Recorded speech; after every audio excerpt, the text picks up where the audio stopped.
তবে আমি মনে করি আপনি এইসব তো সাইড এফেক্ট, আর মেইন এফেক্ট হচ্ছে গিয়ে ছাত্রছাত্রীদের মনে যে প্রভাব পড়ছে, এই প্রভাব থেকে বেরোয় আসতে হবে। এদেরকে একটা শান্তির জায়গায় সান্ত্বনা আমাদেরকে দিতে হবে, আমাদের কিছু লোককে এই জায়গা থেকে সরে যেতে হবে। প্রয়োজনে আমি ব্যারিস্টার সুমনের যদি মনে করেন যে এই পরিস্থিতি এরকম হয়, ছাত্ররা যদি মনে করে যে না আমি এমপি হিসাবে রিজাইন করলেও এদের জন্য শান্তি হবে, তাও দেশটার শান্তি হবে, আমি লিখে দিয়ে যাচ্ছি আমি রিজাইন করব।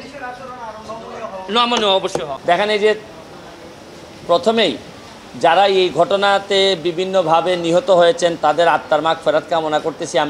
আমরা সবসময় এইসব বিষয় নিয়ে প্রতিবাদ করেছি। আজকে জানেন যে 6 জন সমন্বয় যারা ডিবি অফিসে ছিলেন, এটা নিয়ে অনেক বিতর্ক ছিল যে তাদেরকে কি বাধ্য করা হয়েছে কিনা, তাদেরকে কেন ডিবি অফিসে নিয়ে আটকে রাখা হয়েছে, এই বিষয়ে 2-1 জায়গায় আমি কথা বলছি। ও আনঅফিসিয়ালি তারা আমাকে যেটা জানিয়েছেন যে আমি বললাম যে আপনারা চাইলে তো এদেরকে অ্যারেস্ট করতে পারেন, আপনারা তাদেরকে আটকে রাখছেন যে এই অভিযোগ, এই বিষয়ে আপনাদের মন্তব্য কী। তারা আমার যেটা জানিয়েছেন, তারা বলছেন যে কোটা আন্দোলন তো কোটা সংস্কারের যে আন্দোলন, এটার জন্য যা যা চেয়েছিলেন সবই দেয়া হয়েছে।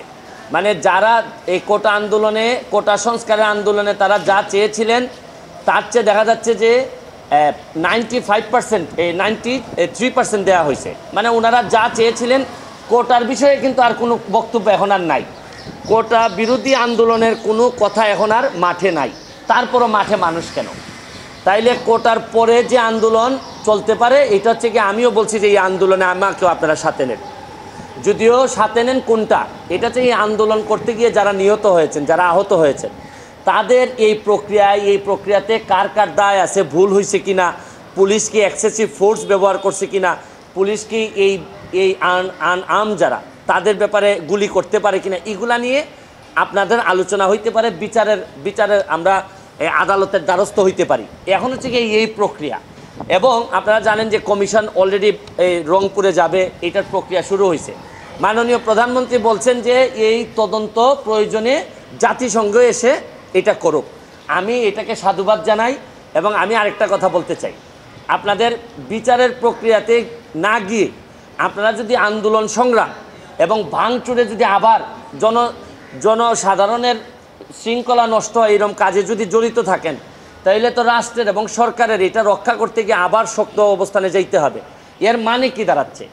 আমি স্পষ্ট বলছি যে কোটা সংস্কার আন্দোলনে আমরা একমত, যারা নিহত হয়েছে, আহত হয়েছে, তাদের ব্যাপারে আইনি ব্যবস্থা নিতে আমরা একমত, আমরা সাহায্য করতে চাই। কিন্তু এই আন্দোলনটাকে যদি আপনারা মনে করেন, যে এখন আপনারা সরকার পতন করবেন, আপনারা মাননীয় প্রধানমন্ত্রীকে কোনোভাবেই দেখতে চান না, তাই এই আন্দোলনে তো আমরা সব একমত না। এটা আমি বারবারই বলছি যে আমি ব্যারিস্টার সুমন, আমি একজন স্বতন্ত্র এমপি হিসাবে আমি তো আমার পতন চাইতে পারি না, কারণ ছাড়া বা আমার বিরুদ্ধে অভিযোগ ছাড়া। এখন সরকার পতন মানে তো আমারও পতন আমি চাই।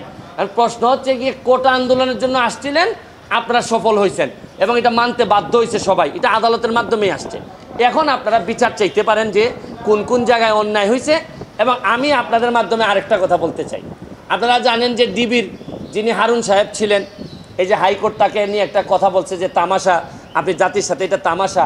এরপরে কিন্তু সরকারের একটি, আমার কাছে মনে হচ্ছে এটি ভালো দিক যে পরের দিনই কিন্তু তাকে এখান থেকে সরাই দেওয়া হয়েছে। আমি মাননীয় প্রধানমন্ত্রীর কাছে আমি একটা দাবি জানাবো, এটা মনে করি যে আমি সাধারণ ছাত্রের পক্ষেই আমি দাবিটা জানাইতে চাই। এইটা হচ্ছে গিয়ে যে এই প্রক্রিয়ায় হারুন সাহেবকে যেভাবে সরাই দেওয়া হয়েছে, এই প্রশাসনে মন্ত্রী থেকে শুরু করে এবং দলের নেতারা যারা এই কাজের সাথে ব্যর্থতার পরিচয় দিচ্ছেন, আমি দাবি জানাবো যে তাদেরকেও যদি এই জায়গাগুলো থেকে সরাই দেন, তাহলে আমার মনে হয় ছাত্রদের জন্য আরেকটি শান্তির বিষয় হবে। আমরা তো এই জীবনগুলো ফিরাই আনতে পারবো না, যে জীবনগুলো মারা গেছে, অন্তত তাদের আত্মার শান্তির জন্য আমরা যে সব জায়গায় এই ব্যর্থতা আছে, এই মানুষগুলার যদি আমরা সরাই দেই, তাহলে আমি মনে করি দল, দেশ, ছাত্ররা যারা আন্দোলন করতেছে তাদের জন্য, তাদের পরিবারের জন্য একটা শান্তির বিষয় হবে বলে আমি মনে করি।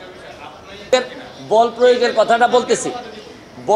কথাটা বলতেছি হচ্ছে গিয়ে প্রথম দিকে শিক্ষার্থীদের আন্দোলন যেটা ছিল, এইটাতে আমার ব্যক্তিগত অপিনিয়ন যে আওয়ামী লীগ এবং সরকারি প্রায় 90% লোক এই যে আন্দোলনটা ছিল সংস্কারের, এটার সাথে একমত ছিল। কিন্তু শুক্র শনিবারে আমরা ব্রেক মেরে দিছি। আমরা যারা আওয়ামী লীগের বা বঙ্গবন্ধুর আদর্শরে ধারণ করি বা মুক্তিযুদ্ধের চেতনা, আমরা ব্রেক মারছি হচ্ছে গিয়ে শুক্রবারে। কারণ শুক্রবারে আর শনিবারে যা ঘটছে এইটা আর তখন আমাদের মনে হয়েছে যে এখানের মধ্যে অন্য রাজনীতি আছে।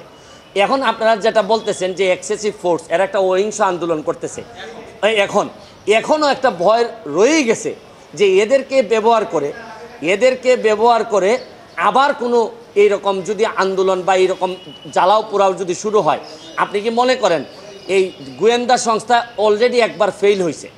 আমার কাছে মনে হয় যে গোয়েন্দা সংস্থার ব্যর্থতার কারণেই তো শুক্র শনিবারে এই ধরনের ঘটনা ঘটলো। এতগুলা মানুষ বা জামাত শিবির বা এই ধরনের লোকজন এসে এখানে অ্যাটাক করলো, গোয়েন্দা সংস্থার লোকজন জানে না, এটা তো তাদের একটা ব্যর্থতা। এখানেও তো হাত দিতে হবে যে কেন আপনারা জানলেন না, এটার দায়িত্ব তো সরকারের।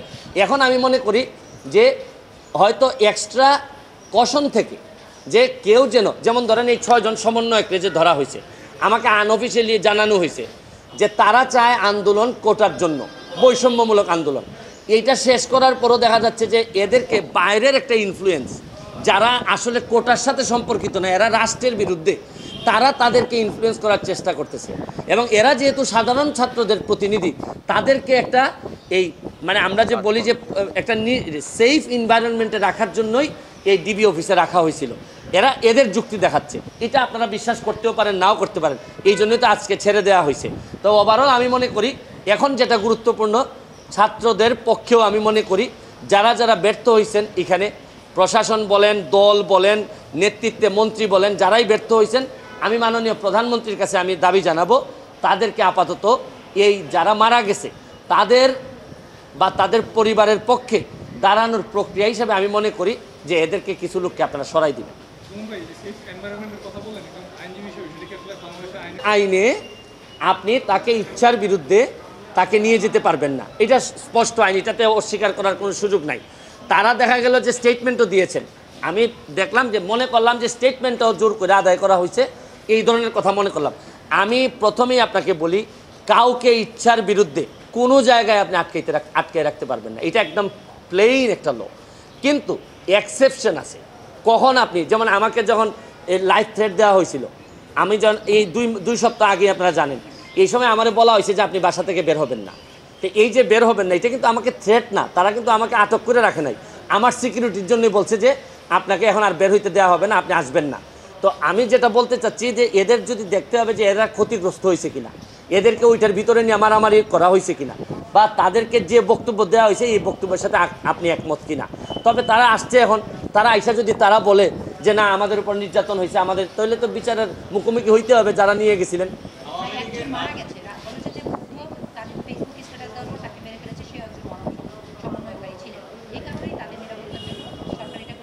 এটা এটা এটা এটা আপনি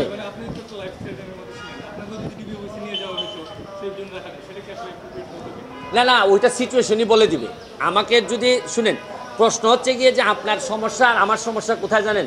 বিশ্বাসের সমস্যা। আপনার যদি বিশ্বাস থাকে কোনো সংগঠনের প্রতি, প্রতিষ্ঠানের প্রতি, তা আপনি তো এখানে চা খাইতেও যেতে পারেন। আমি তো যাই ডিবি অফিসে যাই, কিন্তু ডিবি অফিসে চা খাইতে গেলে আমারও মনে হয় মাঝে মধ্যে একটা মানুষের ভয় আছে যে ডিবি অফিসে চা খাইতে গেলে মনে হয় কী না কী করে।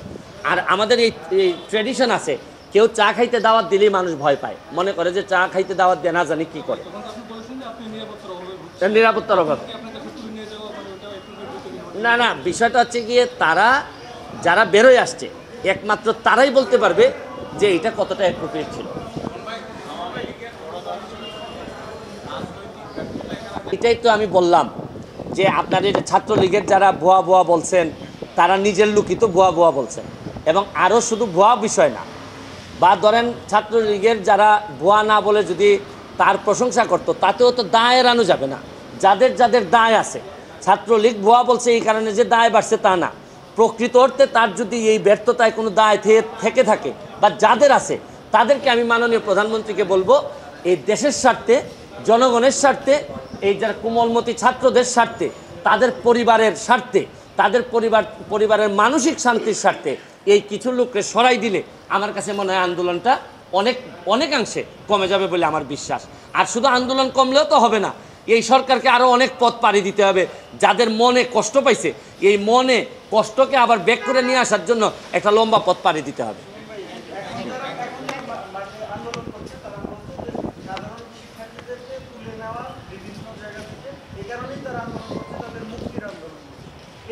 সবই তো একই আন্দোলনের মধ্যে। মুক্তিটা হচ্ছে গিয়ে কি কারণে ধরে নেওয়া হয়, কি কারণে আন্দোলনে যাওয়ার কারণে, রিস্কের কারণে। এখন